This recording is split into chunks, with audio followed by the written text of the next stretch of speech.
नमस्कार दोस्तों, स्वागत है आप सभी का अपने YouTube चैनल स्टडी धमाका में। तो चलिए आज फिर 2020 में धमाका के साथ आप लोगों ने रिज़ल्ट लाया। फिर 2022 में रिज़ल्ट के लिए आप लोग तैयार रहिए, हम आप लोगों के साथ हैं। चलिए आज क्लास 12 का फिर से यानी कि फर्स्ट चैप्टर से शुरू कर रहे हैं हम। फर्स्ट चैप्टर है हमारा बातचीत, जिसके लेखक है बालकृष्ण भट्ट। बातचीत के लेखक कौन है? बालकृष्ण भट्ट। ये हमारा फर्स्ट चैप्टर होगा हिंदी का। सबसे पहले चलिए हम लोग ऑब्जेक्टिव को देख लेते हैं। तो चलिए फर्स्ट चैप्टर ऑब्जेक्टिव आप लोग जानते होंगे, ऑब्जेक्टिव 1 मार्क का होता है। चलिए सबसे पहला क्वेश्चन है हमारा, बालकृष्ण भट्ट किस काल के रचनाकार है? क्वेश्चन कह रहा है हमारा, बालकृष्ण भट्ट किस काल के रचनाकार है?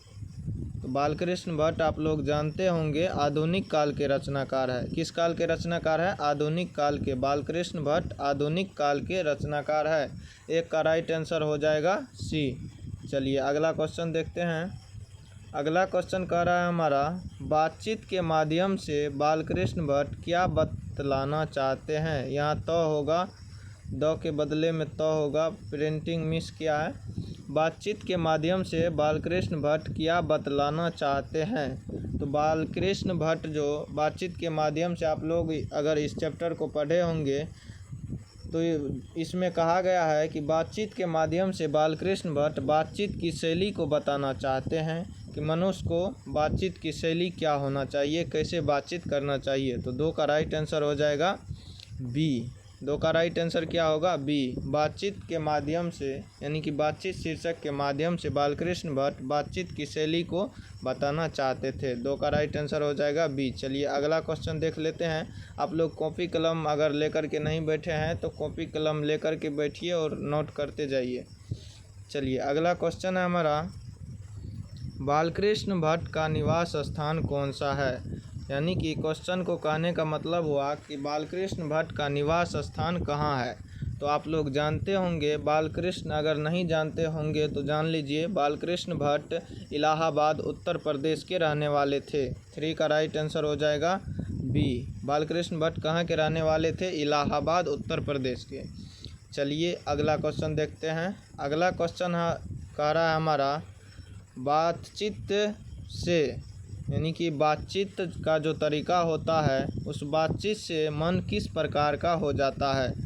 तो आप लोग पढ़े होंगे कि बालकृष्ण भट्ट के अनुसार बातचीत करने से यानी कि अपना बात दूसरे के साथ रखने से, शेयर करने से मन हल्का और स्वच्छ हो जाता है।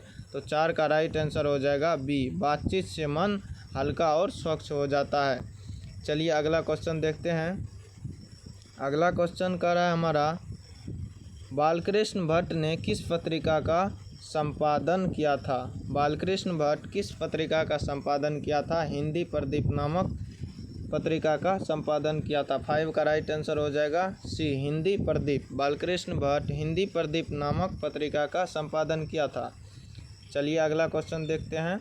इसमें टोटल 20 क्वेश्चन होगा आज, यानी कि फर्स्ट चैप्टर का 20 क्वेश्चन महत्वपूर्ण क्वेश्चन लिया गया है। आप लोग इसको ज़रूर देखिएगा। चलिए अगला क्वेश्चन 6 नंबर देख लेते हैं। अगला क्वेश्चन कह रहा है, बातचीत शीर्षक निबंध के निबंधकार कौन है? हम आप लोगों को पहले ही बता दिए थे कि बातचीत शीर्षक जो है इसका निबंधकार कौन है? बालकृष्ण भट्ट। और आप लोगों को बता दें कि बातचीत जो शीर्षक है ये क्या है? ये एक निबंध है।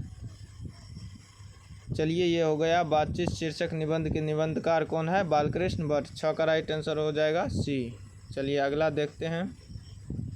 अगला क्वेश्चन जो हम आप लोगों को अभी बता दिए कि बातचीत किस विद्या की रचना है? बातचीत किस विद्या की रचना है? तो ये क्या बताए थे? निबंध। 7 का राइट आंसर हो जाएगा सी, निबंध। बातचीत शीर्षक क्या है? एक निबंध है। 7 का राइट आंसर हो जाएगा सी। चलिए अगला क्वेश्चन देखते हैं।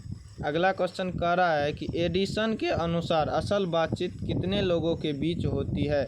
तो एडिसन जो इस चैप्टर में कहा है, बातचीत में असल बातचीत सिर्फ 2 व्यक्तियों के बीच ही होती है। असल बातचीत कितने व्यक्ति के बीच होती है? 2 व्यक्ति के बीच। इसीलिए 8 का राइट आंसर हो जाएगा बी। एडिसन के अनुसार असल बातचीत सिर्फ 2 व्यक्तियों के बीच ही होती है। 8 का राइट आंसर हो जाएगा बी। चलिए अगला क्वेश्चन देखते हैं। अगला क्वेश्चन कह रहा है बालकृष्ण भट्ट हिंदी प्रदीप नामक मासिक पत्रिका निकालना कब प्रारंभ किया था। बालकृष्ण भट्ट हिंदी प्रदीप नामक मासिक पत्रिका निकालना कब प्रारंभ किया था। तो 9 का राइट आंसर हो जाएगा डी। 1977 में हिंदी प्रदीप नामक पत्रिका निकालना प्रारंभ किया था। 9 का राइट आंसर हो जाएगा डी 1977 में। चलिए अगला क्वेश्चन देखते हैं। अगला क्वेश्चन कह रहा है हमारा कौन सी रचना बालकृष्ण भट्ट की है। कौन सी रचना बालकृष्ण भट्ट की है। अगर आप लोग चैप्टर को पढ़े होंगे तो उसमें बालकृष्ण भट्ट के द्वारा जितने भी लिखा गया है रचना है इसका सभी दिया गया है। तो इसमें से कह रहा है खोजने के लिए कि बालकृष्ण भट्ट की कौन सी रचना है। तो इसमें से आप लोग देखिए रेल का विकट खेल, यह बालकृष्ण भट्ट के द्वारा लिखा गया है। तो 10 का राइट आंसर हो जाएगा सी। रेल का विकट खेल बालकृष्ण भट्ट की रचना है। चलिए अगला क्वेश्चन देखते हैं।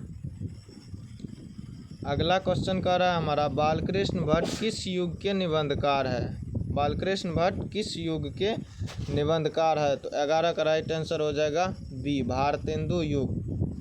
भारतेंदु युग। अगर किस काल का पूछेगा तो आप लोगों को बताए थे आधुनिक काल, भारतेंदु युग में नहीं मार देना। किस काल अगर पूछेगा तो आधुनिक काल, युग अगर पूछेगा तो भारतेंदु युग। इसीलिए इसमें आप लोगों को घबराना नहीं है। 11 का राइट आंसर हो जाएगा बी। बालकृष्ण भट्ट भारतेंदु युग के निबंधकार है। चलिए अगला क्वेश्चन देख लेते हैं। अगला क्वेश्चन है कौन सा उपन्यास बालकृष्ण भट्ट द्वारा रचित नहीं है। क्या कर द्वारा रचित है। कौन सा उपन्यास बालकृष्ण भट्ट द्वारा रचित है। तो 12 का राइट आंसर हो जाएगा सी। 100 अजान एक सुजान बालकृष्ण भट्ट के द्वारा रचित उपन्यास है। क्या है 100 अजान एक सुजान। ये क्या है एक उपन्यास है जो कि बालकृष्ण भट्ट के द्वारा रचित है। 12 का राइट आंसर हो जाएगा सी। चलिए अगला क्वेश्चन देख लेते हैं। अगर आप लोग अभी तक इस चैनल को सब्सक्राइब नहीं किए हैं तो इस चैनल को सब्सक्राइब कर हमारे साथ जुड़ जाए। इसी प्रकार आप लोगों को रोज़ सभी सब्जेक्ट आर्ट्स या साइंस हो सभी सब्जेक्ट की पूरी तैयारी 3 महीने के अंदर करवाई जाएगी। साथ ही लाइव में टेस्ट सीरीज भी करवाया जाएगा। चलिए अगला क्वेश्चन देख लेते हैं। हमारा अगला क्वेश्चन कह रहा है किसके ना होने से सृष्टि गूंगी प्रतीत होती है। तो वाक शक्ति यानी कि बोलने की शक्ति अगर नहीं रहेगा मनुष्य में तो ये पूरी सृष्टि गूंगी प्रतीत होगी। इसीलिए 13 का राइट आंसर हो जाएगा बी वाक शक्ति। किसके ना होने से सृष्टि गूंगी प्रतीत होती है। वाक शक्ति के ना होने। वाक शक्ति का मतलब हुआ बोलने की शक्ति। हर मनुष्य में बोलने की शक्ति होती है। अगर बोलने की शक्ति नहीं होती तो यह सृष्टि पूरा गूंगा प्रतीत होती। इसीलिए 13 का राइट आंसर हो जाएगा बी। चलिए अगला क्वेश्चन देखते हैं। अगला क्वेश्चन कह रहा है हमारा असल बातचीत सिर्फ 2 व्यक्तियों में ही हो सकती है, यह किसका मत है। इससे पहले आप लोगों को अभी जस्ट बताए थे एडिसन का कहना था कि असल बातचीत सिर्फ 2 व्यक्तियों में ही हो सकती है। किसका कहना था एडिसन का।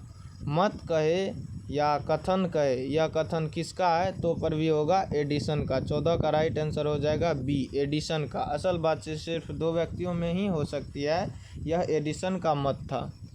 चलिए अगला क्वेश्चन देखते हैं। अगला क्वेश्चन कह रहा है मनुष्य की बातचीत का उत्तम तरीका क्या है। मनुष्य का बातचीत का उत्तम तरीका क्या है। फर्स्ट में कह रहा है तर्कपूर्ण बात करना, बी में कह रहा है भीड़ से बात करना, सी में कह रहा है अवाक होकर अपने से बातचीत करना और डी में कह रहा है इनमें से कोई नहीं। तो इस चैप्टर के अनुसार यानी कि बातचीत चैप्टर जो कि बालकृष्ण भट्ट के द्वारा लिखित है, इसमें बातचीत का उत्तम तरीका है अवाक होकर अपने आप से बातचीत करना। इसीलिए 15 का राइट आंसर हो जाएगा सी अवाक होकर अपने आप से बातचीत करना। बातचीत का उत्तम तरीका क्या है अवाक होकर अपने आप से बातचीत करना। 15 का राइट आंसर हो जाएगा सी। चलिए अगला क्वेश्चन देखते हैं। अगला क्वेश्चन कह रहा है बालकृष्ण भट्ट का जन्म कब हुआ था। बालकृष्ण भट्ट का जन्म कब हुआ था। आप लोग कमेंट कीजिए। 23 जून 1844 ईस्वी को बालकृष्ण भट्ट का जन्म हुआ था। बालकृष्ण भट्ट का जन्म कब हुआ था? 23 जून 1844 ईस्वी को। ईस्वी को याद रखिएगा ध्यान से। 23 जून 1844 ईस्वी को बालकृष्ण भट्ट का जन्म हुआ था। चलिए अगला क्वेश्चन देखते हैं। अगला क्वेश्चन कह रहा है कौन सी रचना बालकृष्ण भट्ट की नहीं है? कौन सी रचना बालकृष्ण भट्ट की नहीं है? अगर कहेगा भट्ट जी का पूरा नाम क्या है तो आप लोग सही आंसर मारिएगा। बालकृष्ण भट्ट का ही शॉर्ट नाम भट्ट लिखा जाता है कहीं कहीं। तो इसमें कह रहा है कौन सी रचना बालकृष्ण भट्ट की नहीं है? तो ये जो है नूतन ब्रह्मचारी, ये भी बालकृष्ण भट्ट द्वारा लिखा गया है। स्वजान एक सुजान, ये भी बालकृष्ण भट्ट द्वारा लिखा गया है। सद्भाव का अभाव, ये भी बालकृष्ण भट्ट द्वारा लिखा गया है। परीक्षा गुरु, ये बालकृष्ण भट्ट का रचना नहीं है, इसीलिए इसका राइट आंसर हो जाएगा डी, परीक्षा गुरु। नहीं पे ध्यान दीजिएगा, कौन सी रचना बालकृष्ण भट्ट की कह रहा है नहीं है, तो परीक्षा गुरु बालकृष्ण भट्ट द्वारा रचित नहीं है। ये तीनों ABC ये बालकृष्ण भट्ट द्वारा रचित है, इसीलिए 17 का राइट आंसर हो जाएगा डी।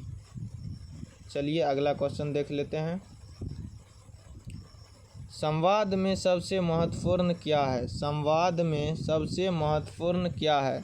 तो संवाद में जो सबसे महत्वपूर्ण होता है आत्मीयता। आत्मीयता का होना बहुत ही ज़रूरी है, अत्यंत आवश्यक है। किसी भी संवाद को करने के लिए सबसे पहले आत्मीयता का होना ज़रूरी है। 18 का राइट आंसर हो जाएगा सी। चलिए अगला क्वेश्चन देखते हैं। अगला क्वेश्चन कह रहा है out of conversation. Out of conversation कहाँ के लोगों में सर्वाधिक प्रचलित है या सर्वाधिक पाई जाती है? आउट ऑफ कन्वर्सेशन यानी कि बातचीत की जो कला है कहाँ के लोगों में सर्वाधिक प्रचलित है? तो ये यूरोप के लोगों में सर्वाधिक प्रचलित है। 19 का राइट आंसर बी। ये MBBA है क्या, कितने बार पूछा गया क्वेश्चन है, इसको आप लोग ध्यान से देखिएगा। क्या कह रहा है आउट ऑफ कन्वर्सेशन कहाँ के लोगों में सर्वाधिक प्रचलित है? तो यूरोप के लोगों में। 19 का राइट आंसर हो जाएगा बी। चलिए अंतिम एंड सटीक क्वेश्चन देख लेते हैं। बालकृष्ण भट्ट ने कौन सा मासिक पत्र निकाला था? तो हिंदी प्रदीप, ये पहली बार भी हो चुका है। 20 का राइट आंसर हो जाएगा सी, हिंदी प्रदीप। अगर आप लोगों को यह वीडियो अच्छा लगे तो हमारे चैनल को सब्सक्राइब करें और अपने दोस्तों के साथ शेयर कर इस चैनल से जुड़ने के लिए कहें। धन्यवाद। अगले वीडियो में मिलते हैं फिर।